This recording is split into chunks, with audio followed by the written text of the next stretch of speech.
Aditi. As promised last time, I'm going to start a series on prenatal and postnatal mental health and how my personal two pregnancy journeys were and how it impacts our mental health and how difficult it is for different moms to go through different pregnancies and what happens through the whole journey and how we can tackle our mental health. So before I get into the specifics and the details, I thought I'll introduce you to my little two inspirations, and that's her contribution to the video. My little munchkins, who are a huge inspiration to me for making this video and talking about the perinatal pregnancy journeys. So let me introduce you to my older child, and his name is what's her name? Shivali. And how old are you? 5. And who is she? Mishka Shivali, and she is 6 months old. Yes. So I'm going to tell you all about it, and trust me, both my journeys were absolutely different, postnatal and prenatal, and it has been a wonderful experience, and I am all ready to share about the mental health journey and hope it relates to you and see if anything resonates with you. So without much ado, let's get started. Before that, let us say bye-bye to my little munchkin. Say bye-bye, people. Say bye. Bye.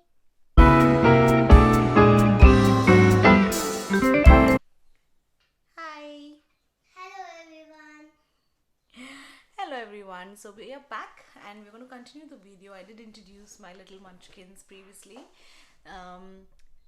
So what we're going to talk about is the pregnancy journey. It's not going to be a simple one video thing. I think we're going to talk about the whole journey in a few videos. And to begin with, I think what I'm going to cover in this video is mainly going to be about how I personally went through it and how mental health plays a very, very big part of any women's pregnancy journey. And not only just after getting pregnant and the 9 months and after having a kid. I think it starts from the day you decide to have a kid. The day you decide, the day you make that final decision, because there's a yes and no, and then you make the final decision, yes, I want to have a child in my life. It's a very big decision. And when we, especially now for this generation, I think it's a very big decision. Maybe it was a little different a while ago, but now I'm talking about the current scenario. Making a decision of bearing a child is a very big one.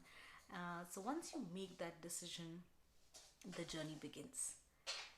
Personally, for me, I always wanted a child, one child, and so having Yug was very natural. And when I conceived him, I had him back in India with my parents, with my relatives, and a lot of people to support. And I was clueless what to do, what not to do, and my mental health was all over the place. I spent a lot of time the first 9 months basically Googling a lot, using Google and reading up and going through various sites and websites and whatnot. Which I don't know, was it helpful or not? I think there has to be a moderation. You cannot read too much because everything does not apply to you. I think it's very important to talk to your doctor and stick to what they say, and then have a discussion with them rather than googling or researching things on your own way too much. That, number one, I feel it's something that can cause a lot of stress. Secondly, so my first pregnancy journey was there. My second pregnancy was here in Australia, mostly by myself. I think I was in India only for a month. Otherwise, I was with me, my husband, and Yug. Planning a second baby was another journey as well. Yug wanted a sibling when we came here, and it took us some time to decide. And then Mishka came in. But it took us some time to decide because Yug wanted a sibling, right? Yug wanted a brother or sister, and then we decided to have a sister. Of course, we didn't decide. He thinks we decided, but yes. And then we had little Mishka. And I feel as a woman, I went through a lot of changes. I had a big change in my life. I grew as a person. I grew as a human being. I matured with these kids. You made me a completely different person, because he made me a mummy, and he made me a different person. My perspective towards life changed. So yes, both journeys were very, very different, very, very enriching. But one thing I want to say is that they were very, very hard, very, very difficult. It's not easy. It's not easy at all. I think the kind of hormonal changes, the kind of societal pressure, the kind of social media pressure, the kind of family pressure, the kind of your own pressure, your own expectations. I think every mother will relate to this. We go through a lot of mental health stress, and I think we don't talk about it as much. It's a natural process. Everybody gets pregnant. It's not a big deal. It's just pregnancy. Yes, everybody goes through it. Yes, it's not a big deal, maybe, but it is a big deal for that particular woman who is experiencing it. Yes, it's not something that we need to, it's not a disease that you need to take, need treatment for. Of course, it's not. It's a natural journey, but there is that it's daunting. It's overwhelming. It's stress, it's a positive stress, but it's still a stress. And there can be hundreds of things that a woman goes through, and I think it's very important to talk about it. In my case, my first journey was very difficult, very overwhelming, because I had no clue what I was getting into. And I had too many people around me to help me, but also to give me 10 different advices, which was very confusing. Second time, I think I learned a lot. I grew as a person. I had exact 5 years gap between both of them. So I think I grew as a person. I knew a lot of things. I researched more. Over here, I had a lot of support from the midwives. So I took a lot of sessions from them. Continue, I took a lot of sessions from my midwives to understand everything, from feeding to everything. And I think I was much more prepared to tackle it. And I think it was a much more smoother journey for me as an individual. Yeah, it was much more easier compared to the first one. I wouldn't say 100% easy. I had my own struggles. But yeah, I was definitely more prepared. So I'm going to give you a sneak peek and understanding about, we'll start with, like I said, the journey when it begins when we start planning to have a kid. What happens in the first 9 months, what a mom goes through, what I went through, what I learned, what are the mental health strategies and tricks that you can pre-plan and apply before getting, or if you're in that journey. So I'm going to talk about the mental health hacks and tricks and what needs to be done, and yeah, how to prepare yourself and how to take care of yourself in this prenatal or the pregnancy stage.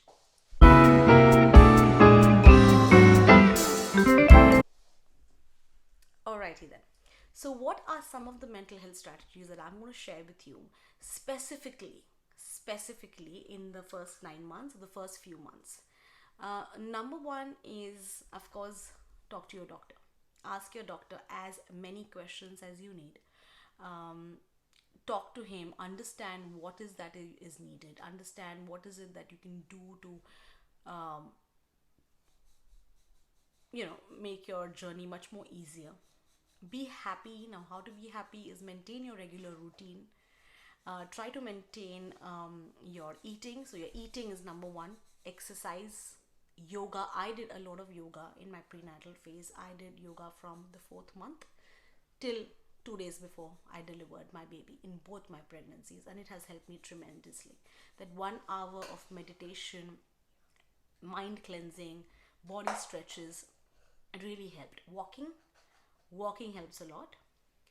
Working, if your pregnancy is okay, if the doctor says you're fit to travel, if you're fit to work till the last day, please do it. Every pregnancy is different, so I will not comment for all, but if your doctor says a yes, everything's normal and you can work, please work till the last minute. Now, why? Because if you are a person with a mindset that you're always working, you've always worked all your life, to not take a break, it might make you more overwhelming, because you're going to think about your baby, you're going to think about your pregnancy, and when you overthink about something, it really creates more stress than help. I worked in both my pregnancy till the last date. I worked till I think the 8th of May or something in my first pregnancy, and Yug was born on the 14th of May. My second pregnancy, again, Mishka is born on the 22nd of May. I was working till the 14th of May.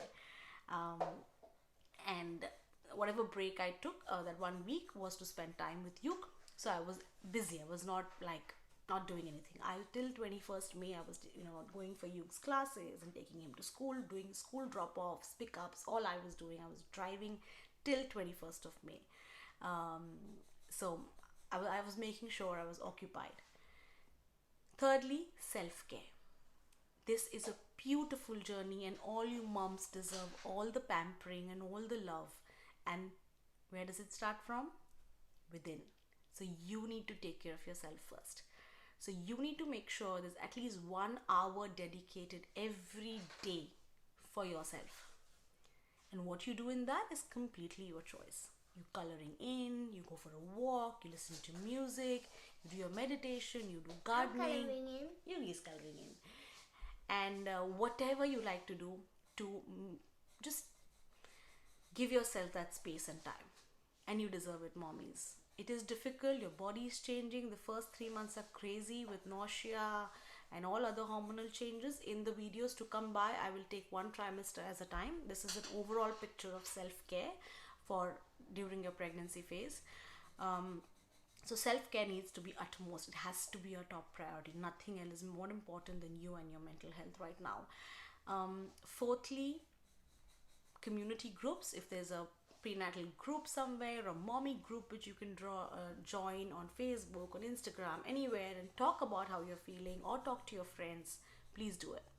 If you think you need some additional help and need 1 or 2 sessions with a therapist who knows or who is specialized in mental health related to prenatal, postnatal period, or any psychologist who is happy to take you on board, please go on and take a couple of sessions whenever needed, or talk more to your gynac if that is what you need.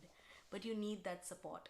We have a system here where we had our midwives. We had few sessions with our midwives, and that helped me. I didn't have that support in my first pregnancy, and in the second I had, and the difference was amazing. The time I spent with my midwives talking here and the way they have guided me has been amazing, really. And I think that professional help we all need. Yes, we have our parents, we have our grandparents, we have our uncles and aunties and everyone, our in-laws, our partners are important 100%. But the professional help sometimes always is different, is more to the point, and they're helping you from a very knowledgeable background, and I think it definitely helps. They help unhelp. They don't know you, so they're helping you as very professionally based on what is correct for your pregnancy. No general advice is given there. The advice is given based on your body and what they know of your, looking at your reports of iron, vitamin and everything. And yes, enjoy that time.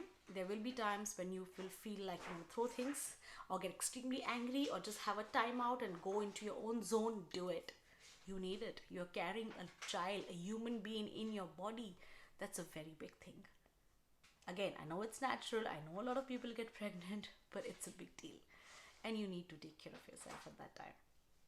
So these are some general mental health tips which I would recommend you guys to do, because I did it as well. And so I'll end the video here, but like I said, I will do a one-on-one video on each trimester and how mental health affects each trimester and what you can do. One last tip before I go. Keep a reflection diary, keep a reflective diary where you can talk about your feelings, you can talk about what you're going through, write it down. Journaling regularly also helps. It's important to let out all your emotions. It's a sensitive phase and we need to deal with it sensitively. So all you mommies out there are doing great. Pat yourself on the back. All right, I'll see you soon. Take care of yourself, and like I always say, it's okay not to be okay. See ya, mommies.